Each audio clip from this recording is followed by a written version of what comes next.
उन्हाळ्याच्या दिवसामध्ये प्रचंड गरमी होत असताना तुम्हाला जर कोणी हा फ्रूट ज्यूस प्यायला दिला ना तर एकदम रिफ्रेश व्हायला होतं.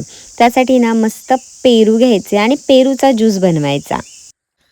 नमस्कार मंडळी, मयुरीज किचनमध्ये तुम्हा सर्वांचं खूप खूप स्वागत आहे. आज आपण बनवतोय मस्त फ्रेश अशा पेरूंपासून पेरूचा सरबत. त्यासाठी ना एकदम फ्रेश असे पेरू घ्यायचे. हे पेरू आम्ही आमच्या घराजवळच्या झाडावरून काढलेले एकदम ताजे ताजे पेरू आहेत. उन्हाळा आहे म्हणून म्हटलं की याचा मस्त असा सरबत करूया आणि तुम्हाला सुद्धा दाखवूया.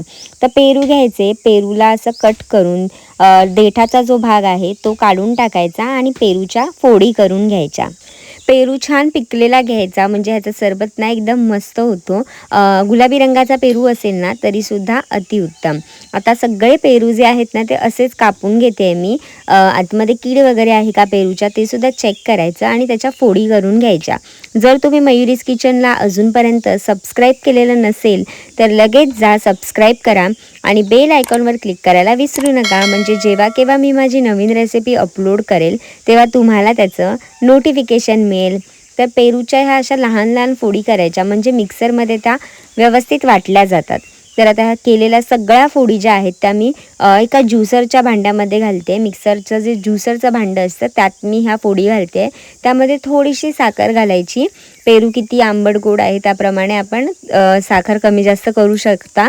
त्याच्यामध्ये थोडंसं मीठ घालायचं आणि पाणी घालायचं आणि हे मिक्सरमध्ये मस्त असं फिरवून आणायचं. आता जे पेरू आहे ते मी मस्त वाटून आणले. त्याच्यात बिया दिसतात तुम्हाला, पण काहीच हरकत नाही. हा आता पल्प तयार झालेला आहे. ह्याला एका चाळणीवरती घ्यायचं म्हणजे काय होतं, पल्प खालती पडेल आणि बिया ज्या आहेत, चोथा जो आहे पेरूचा तो वर राहील.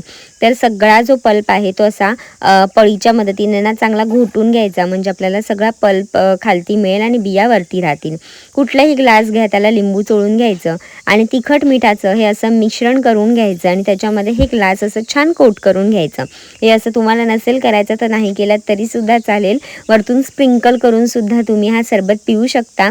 तर असं मस्त जार रेडी केलं आहे मी. त्याच्यामध्ये चाट मसाला घालते आणि 2-3 चमचे याच्यामध्ये तयार केलेला पेरूचा पल्प घालते.